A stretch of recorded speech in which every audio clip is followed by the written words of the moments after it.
dossier spécial sur Fréquence Évasion. À chaque instant, des sujets brûlants d'actualité, des faits de société. C'est tout de suite sur Fréquence Évasion.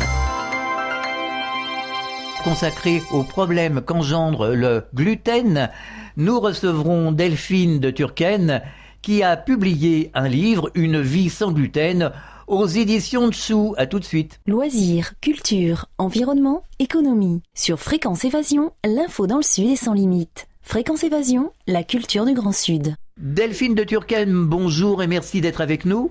Bonjour. Vous avez publié un ouvrage, Une vie sans gluten, aux éditions Dessous. Qu'est-ce qui vous a décidé à publier cet ouvrage ? Alors écoutez, en fait, ça fait 35 ans que je suis intolérante au gluten, donc je connais bien le problème.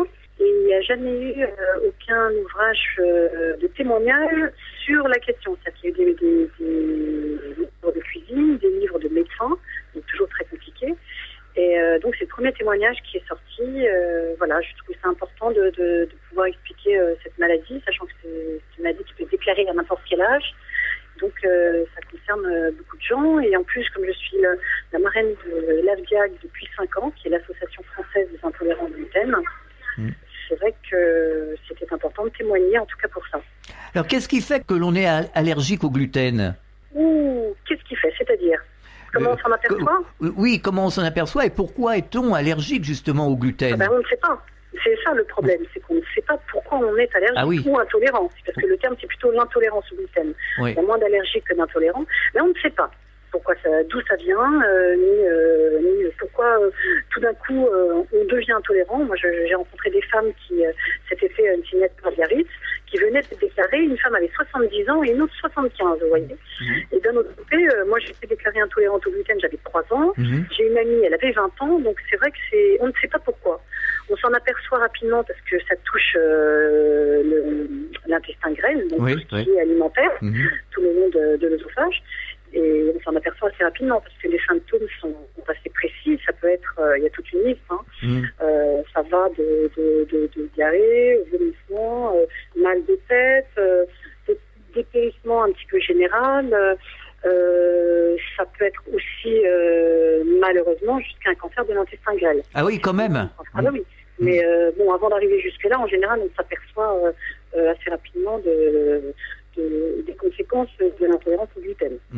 Alors, dans quoi trouve-t-on le gluten, à part le pain, bien entendu, Dans quoi trouve-t-on le gluten ? Ça dépend quel pain, c'est-à-dire qu'en fait, le gluten, on trouve ça dans la farine de blé, puisque c'est une protéine de blé à l'origine. Gluten, en fait, ça vient du latin glu, qui signifie colle. Vous savez, c'est ce qui rend la pâte élastique. Oui. La pâte à pain ou tout ça. Donc, il y en a dans le blé, bien sûr, dans le seigle, l'orge, l'avoine, le saule, voilà. Et les seules céréales que l'on peut manger sont le sarrasin si le pur, le riz, le maïs et la quinoa. Le riz aussi ? Ah bah oui. Les personnes qui mangent du riz sont obligées d'absorber du gluten. Non, puisqu'il n'y a pas de gluten dans le riz. Il n'y a pas de gluten dans le riz ? Non, c'est ce que je vous dis. Les seules céréales qui ne contiennent pas de gluten. Ah, c'est le riz, d'accord, oui, je vous avais mal compris, oui, d'accord, ok. Non, le riz, le maïs, la quinoa et le sarrasin. Très bien, voilà. Vous me rassurez là. Ah bah oui, j'espère. Moi qui mange beaucoup de riz, vous me rassurez. Ah bah oui. Alors comment se passait du gluten dans l'alimentation quotidienne ? Écoutez, tout ce qui est à base de farine de blé. Déjà, ça enlève beaucoup de choses, c'est-à-dire pain, pâtes, pizza, gâteaux, tout ça. Et surtout bien lire toutes les étiquettes. C'est-à-dire que si on voit amidon de blé, il ne faut pas en manger. Si on voit, il faut vraiment surveiller toutes les étiquettes. Dès que vous faites les courses, vous faites attention. Et vraiment, vous vous basez sur les 4 céréales dont je vous ai parlé, le riz, le maïs, la quinoa et le sarrasin. Si on n'est pas intolérant, justement, vaut mieux quand même s'en passer, essayer justement d'éviter d'absorber du gluten. Disons que c'est pas très très bon, mais si vous avez la chance de pouvoir en manger, maintenant il y a des pains complets qui sont extraordinaires. L'avoine est très très bon pour la santé.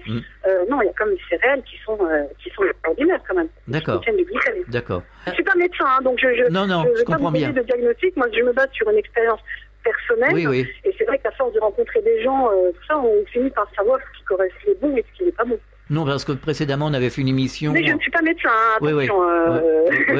On avait fait... Je ne permettrai pas de donner un diagnostic...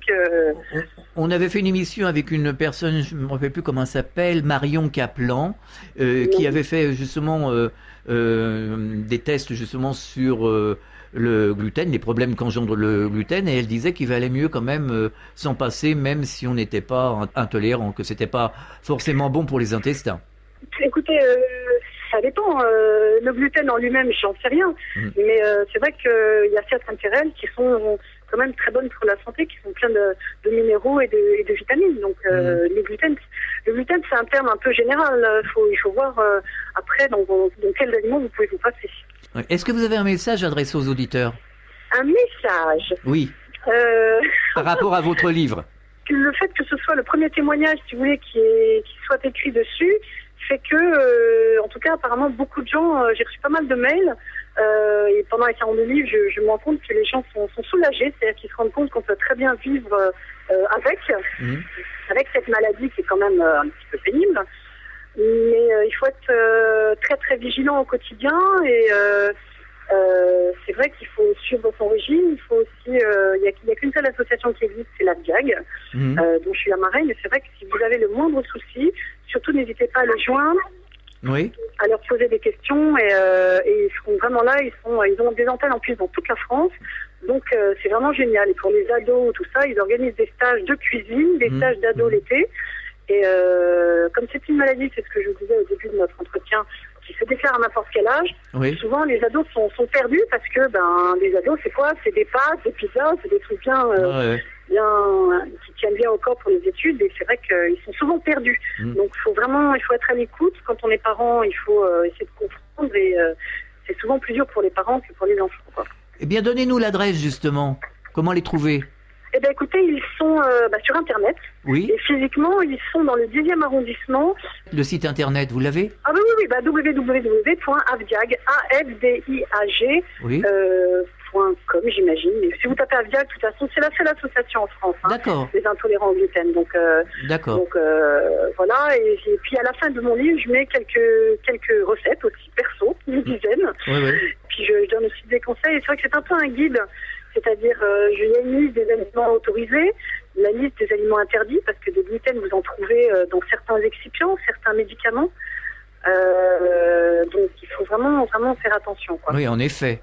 C'est un peu un guide. Donc, c'est pour ça, c'est en ça qu'il est différent de... Et puis, le fait que ce soit un témoignage, c'est vrai que les gens, ça les rassure, et ça leur permet de se comparer, en tout cas de voir une expérience. D'accord. Delphine de Turckheim, merci d'avoir participé à cette émission. Bon courage pour la suite et à bientôt. Merci beaucoup. Au revoir. Fréquence Évasion.